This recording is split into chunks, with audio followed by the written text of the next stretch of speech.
que antes era feito em público, como comer com as mãos, evacuar, demonstrar raiva, falar de sexo, fazer sexo.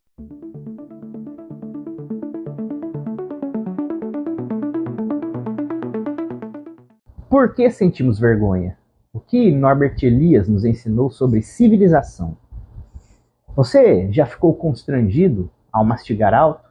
Ou sentiu vergonha por chorar em público? Ou então evitou uma conversa sobre dinheiro, corpo, cheiro, prazer porque parecia inapropriado? Você já se perguntou de onde vêm esses sentimentos? Quem disse que isso é feio, errado, indecente?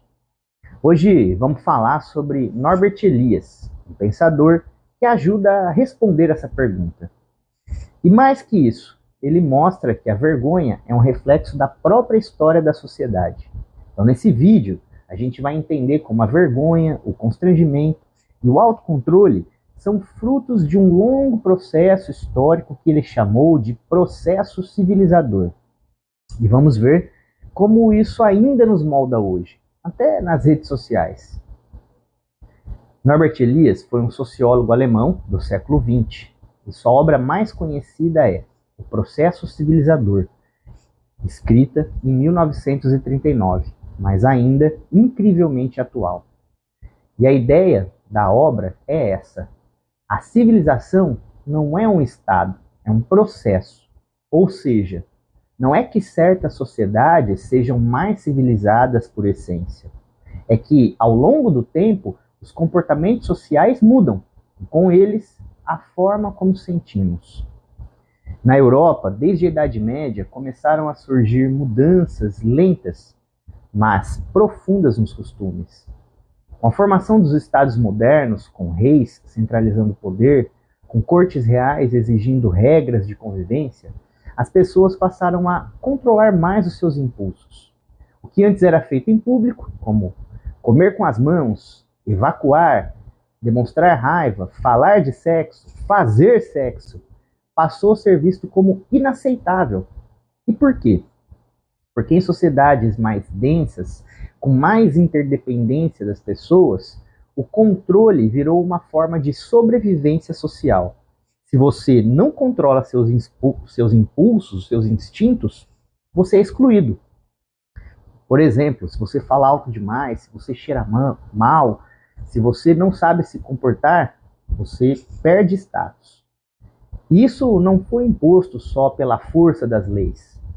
Foi sendo interiorizado, gravado nos corpos, nos gestos, nos sentimentos, foi sendo internalizado.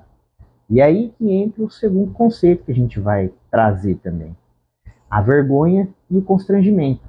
Para Elias, esses sentimentos não são naturais ou biológicos, eles são aprendidos, são socialmente construídos e mudam com o tempo. Um exemplo simples é que aqui, hoje em dia, no Ocidente, mostrar os pés não causa vergonha, mas em outras culturas isso é ofensivo, bem como em outros tempos também no Ocidente isso era ofensivo. Outro exemplo, na Idade Média, não era incomum que as pessoas defecassem perto umas das outras. Na verdade, isso era o comum. Hoje, só de pensar nisso, sentimos repulsa, vergonha. E o que mudou? A sensibilidade social. Elias chama isso de história das emoções. Ele estudou, por exemplo, manuais de etiqueta de séculos passados e observou como, aos poucos, regras sobre como comer, limpar o nariz, usar talheres, se vestir, se portar, foram se multiplicando, né? E quanto mais essas normas se difundiam, mais as pessoas sentiam vergonha de quebrá-las. Ou seja, o autocontrole virou padrão e a vergonha virou punição invisível para quem sai da linha. E aí agora a gente vai tentar trazer essa ideia dele para os dias de hoje, né?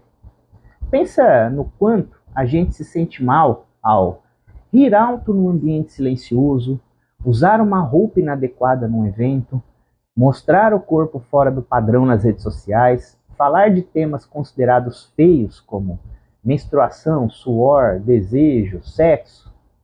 Tudo isso é resultado de uma longa construção de normas invisíveis, né? Uma longa construção social e histórica. A vergonha que você sente não é só sua, ela é socialmente construída. E isso não é coisa de etiqueta ou bons modos. É uma forma de controle social, porque a vergonha molda comportamentos. Sem precisar de polícia, de punição formal, de leis, ela age por dentro.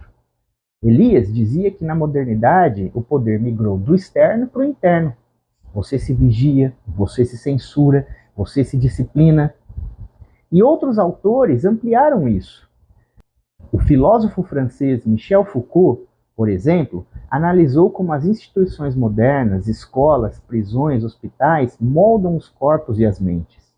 Ele dizia que vivemos numa sociedade disciplinar, onde o olhar do outro nos treina constantemente. Já o sociólogo Irving Goffman falou sobre a apresentação do eu na vida cotidiana. Segundo ele, a vida social é como um teatro. Estamos sempre encenando papéis e sentimos vergonha quando quebramos o personagem. E hoje, nas redes sociais, tudo isso se intensificou. Quantas pessoas deletam uma foto porque não ficou boa o suficiente, né?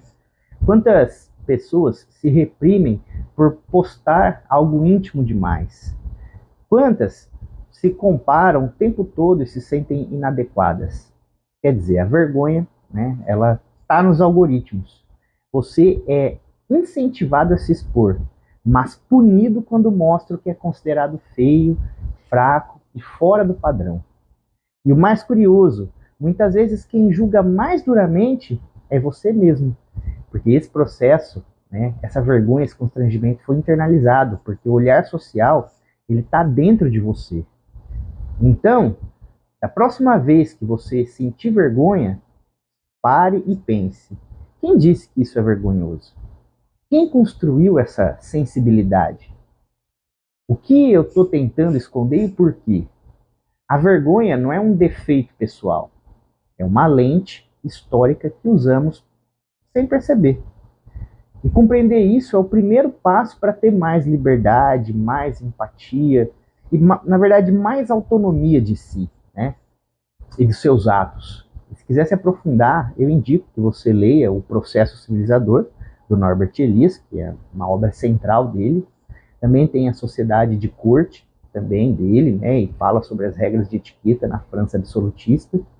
Tem o Vigiar e Punir, do Michel Foucault, né, que te ajuda a entender o controle através dos corpos, e a apresentação do eu na vida cotidiana, do Irving Goffman, né, que é uma leitura incrível sobre vergonha e performance social. E para quem prefere assistir um filme ou uma série, né, também indico o Show de Truman, né, que ele mostra o personagem vigiado desde o nascimento, né, num mundo onde tudo é performance. E se esse vídeo te fez pensar um pouco, eu peço que você compartilhe, comenta, né, o que te envergonha, né, e o que é mesmo seu, certo? É isso, eu agradeço e a gente se vê no próximo vídeo.